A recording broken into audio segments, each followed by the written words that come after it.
हाय दोस्तों, आप सभी का मेरे चैनल पे बहुत बहुत स्वागत है। आज भी मैं आपको यूरिक एसिड के बारे में ही थोड़ा बताना चाहती हूँ कि यूरिक एसिड क्यों बढ़ता है, उसकी रीज़न क्या है।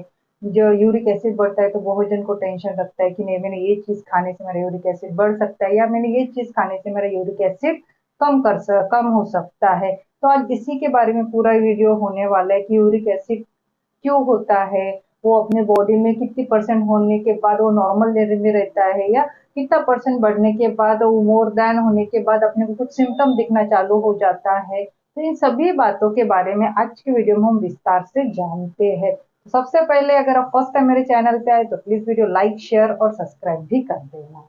यूरिक एसिड आजकल बहुत सारे लोगों को देखने को मिलता है, मतलब 100 में से 80% लोग यूरिक एसिड बढ़ने की प्रॉब्लम की वजह से बहुत ही ज्यादा त्रस्त रहते हैं। यूरिक एसिड नॉर्मल रेंज में रहा तो डेफिनेटली अपने को हेल्थ के लिए अच्छा रहता है, लेकिन यूरिक एसिड का प्रमाण बॉडी में ज्यादा बढ़ गया तो मतलब अपना जो नॉर्मल रेंज है उससे अगर ज्यादा बढ़ गया तो अपने को कुछ सिम्टम दिखना चालू हो जाता है। जैसे यूटीआई रिपीट रिपीट होता है, किडनी से रिलेटेड प्रॉब्लम होते हैं, लिवर से रिलेटेड भी प्रॉब्लम देखने को मिलते हैं। कभी कभी बहुत ज्यादा हाई प्रमाण अगर यूरिक एसिड का बॉडी में बढ़ गया तो आपको हार्ट से रिलेटेड भी प्रॉब्लम देखने को मिलते हैं।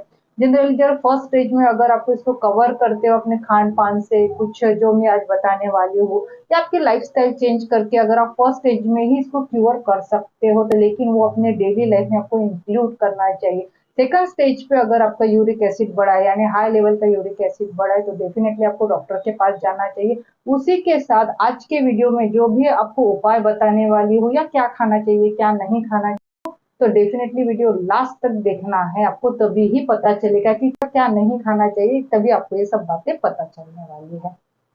यूरिक एसिड बढ़ने से जनरली आपको अगर हाई प्रमाण का यूरिक एसिड बढ़ गया तो डेफिनेटली आपको जॉइंट से रिलेटेड प्रॉब्लम देखने को मिलती है, इन्फ्लामेशन होता है, गाउट देखने को मिलता है, आर्थराइटिस जैसे प्रॉब्लम देखने को मिलते हैं, उठते बैठते समय आपको तकलीफ होती है, जोड़ों में जो यूरिक एसिड क्रिस्टल के स्वरूप में जाके बैठ जाता है जिसके कारण आपके जब भी आप उठते हो ना तो पेन चालू हो जाता है, इन्फ्लामेशन चालू हो जाता है, बहुत ज्यादा दर्द आपको देखने को मिलता है। एक्सटर्नल और इंटरनल रीजन में आज बताने वाली हूँ आपको। तो एक्सटर्नल जो रीजन रहते हैं, एक्सटर्नल यानी बाहर के जो अपन खाते हैं, अपनी लाइफस्टाइल कैसी है, आप बहुत ज्यादा ओबेज हो क्या, आप ज्यादा ओबेज भी हो गए तो डेफिनेटली आपका यूरिक एसिड डेफिनेटली ये बढ़ के ही दिखने वाला है।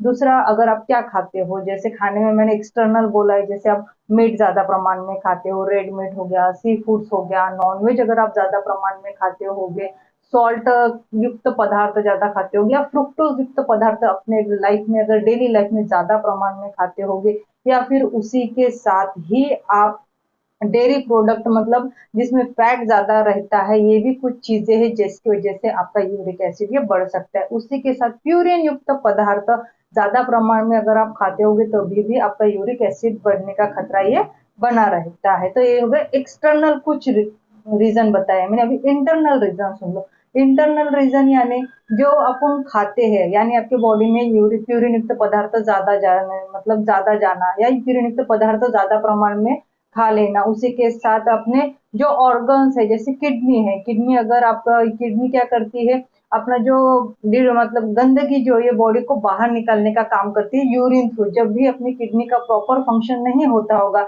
या फिर किडनी जो यूरिक एसिड है इसको बाहर थ्रो आउट नहीं कर पाती है, जो अपने बॉडी में ही सैचुरेटेड हो जाता है, जिसकी वजह से वो क्रिस्टल स्वरूप में फिर जॉइंट में जाके फंस जाता है और आपको जॉइंट पेन, गाउट, इन्फ्लामेशन इस तरह के प्रॉब्लम हो जाते हैं। दूसरा है इंटरनल में बताती हूँ, मेटाबॉलिज्म आपका सही तरीके ना होना, या फिर किडनी, लीवर या फिर कोलेस्ट्रॉल आपका बड़ा होना, बहुत ज्यादा ओबेज हो जाना। और सबसे बढ़िया बात कहा गया है कि इंटरनल रीजन में कि अगर आप जो कुछ भी खाते हो उसमें प्रोटीन का प्रमाण बहुत ज्यादा होता है। प्रोटीन खाने के बाद उसमें कुछ मेटाबॉलिज्म होता है, जब भी अपन कुछ खाते हैं तो उसका चयापचय प्रक्रिया होती है।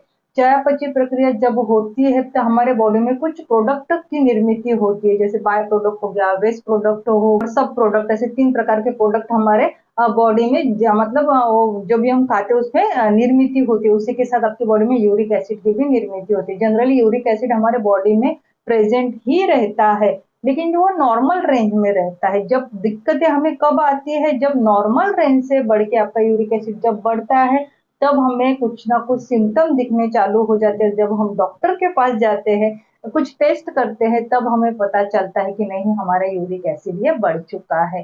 यानी अपन जो कुछ भी खाते हैं उसका डाइजेशन अच्छे से हुआ, नॉर्मल अपन ने एक्सरसाइज की, पानी इंटेक अच्छे से लिया, या फिर अपने ऑर्गन जो है प्रॉपर फंक्शंस कर रहे हैं, खास करके किडनी, तो डेफिनेटली जो भी गंदगी है, यूरिक एसिड है, ये यूरिन थ्रू बाहर फ्लश आउट होगा। लेकिन अपने मतलब किडनी अगर प्रॉपर फंक्शन नहीं करती होगी, या फिर प्यूरिनिक पदार्थ अपने बॉडी में जाते होंगे ज्यादा से ज्यादा, तो आपको प्रॉब्लम हो सकती है। खास कर कर किसे प्रॉब्लम देखने को मिलती है, डायबिटीज के पेशेंट में ज्यादातर यूरिक एसिड का प्रमाण ये बढ़ने को देखने को मिलता है। दूसरा, जो का कोलेस्ट्रॉल हमेशा हाई रहता है, जो लोगों का कोलेस्ट्रॉल हमेशा हाई रहता है, उनमें भी यूरिक एसिड से रिलेटेड प्रॉब्लम देखने को मिलती है। और तीसरा बोले तो फैटी लीवर, जो बहुत ही ज्यादा ओबेज रहते हैं, जिनके फैट से मतलब लीवर से रिलेटेड कुछ प्रॉब्लम रहते हैं, फैटी लीवर रहता है, उनमें भी यूरिक एसिड का प्रमाण ये बढ़ा हुआ दिखने को मिलता ही मिलता है। अभी आप बोलेंगे बढ़ने का मतलब कितनी रेंज रहती है, तो सुन लो ध्यान से।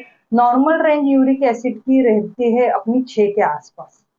नॉर्मल रेंज में बोल रही हूँ 3 से 6 के बीच अगर रहेगी आपकी यूरिक एसिड की, जब भी आप टेस्ट करते हो डॉक्टर के पास जाके, 3 से 6 तक रही तो कोई प्रॉब्लम नहीं आती।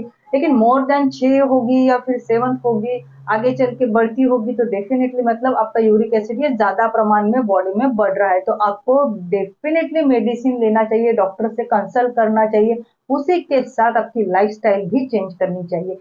प्रिवेशन के तौर पे मैं बोलती हूँ आपको, सबसे पहले आपको एक्सरसाइज करनी चाहिए। आप मोटे हो या ना हो, एक्सरसाइज कंपलसरी करनी चाहिए। एक्सरसाइज अगर आप कंपलसरी करोगे तो डेफिनेटली क्या होगा, आपका मेटाबॉलिज्म अच्छा रहेगा। मेटाबॉलिज्म अच्छा रहेगा तो डेफिनेटली आपकी हेल्थ भी अच्छी रहेगी। दूसरा, आपको पानी इंटेक ज्यादा से ज्यादा लेना चाहिए। पानी इंटेक आप जितना लोगे, अपनी बॉडी की गंदगी यूरिन थ्रू उतना बाहर बाहर निकल जाएगी, अपनी बॉडी डिटॉक्स हो जाएगी। तीसरा, आपको हेल्दी खाना अपने लाइफ में इंक्लूड करना चाहिए। चौथा, प्रिवेशन के तौर पे मैं बोलती हूँ लो फैटी एसिड फूड्स ही आपको खाना चाहिए। ग्रीन वेजिटेबल या फिर फ्रूट्स अपने लाइफ में आपको इंक्लूड करना चाहिए। उसी के साथ आपको अल्कोहल बिल्कुल नहीं लेना है। ड्रिंकिंग, स्मोकिंग हो गया, तंबाकू हो गया, गुटखा हो गया, ये बिल्कुल ही आपको नहीं खाना चाहिए। इससे भी आपका यूरिक एसिड ये बढ़ता है। उसी के साथ नॉनवेज में सी फूड्स अगर आप ज्यादा खाते हो, या ग्रेवी वाले फूड, मतलब नॉनवेज में जनरली ग्रेवी बनती है, उसमें बहुत सारा ऑयल और मसाला रहता है, तो उससे क्या होता है, कोलेस्ट्रॉल बढ़ता है। कोलेस्ट्रॉल के पेशेंट को ज्यादातर यूरिक एसिड का प्रॉब्लम रहता है। उसी के साथ में बोलती हूँ सी फूड्स हो गए, मतलब रेड मीट हो गया, या जो नॉनवेज में जो ऑर्गन्स रहते हैं, जैसे लीवर रहता है, तो उससे भी अगर आप ऑर्गन पार्ट खाते होगे नॉनवेज में भी, तो उससे भी आपका यूरिक एसिड बढ़ने का प्रमाण ये ज्यादातर देखने को मिलता है। तो आपको ये चीजें नहीं खानी चाहिए, ध्यान रखना चाहिए। और एक बात बोलती हूँ, अगर शुगर के पेशेंट हो तो उन्होंने अपने खान पान का ज्यादा से ज्यादा ध्यान रखना चाहिए, क्योंकि शुगर के पेशेंट में यूरिक एसिड का प्रमाण बढ़ने के चांसेस ये ज्यादा से ज्यादा रहते हैं। यूरिक एसिड पे आधारित ऐसे ही मेरे 2-3 वीडियो और आने वाले हैं। अगर आपको मेरा आज का वीडियो अच्छा लगा हो तो प्लीज मेरे वीडियो को लाइक कीजिए, शेयर कीजिए। फर्स्ट टाइम मेरे चैनल पे आए हो तो प्लीज मेरे चैनल को सब्सक्राइब कीजिए। Bye bye.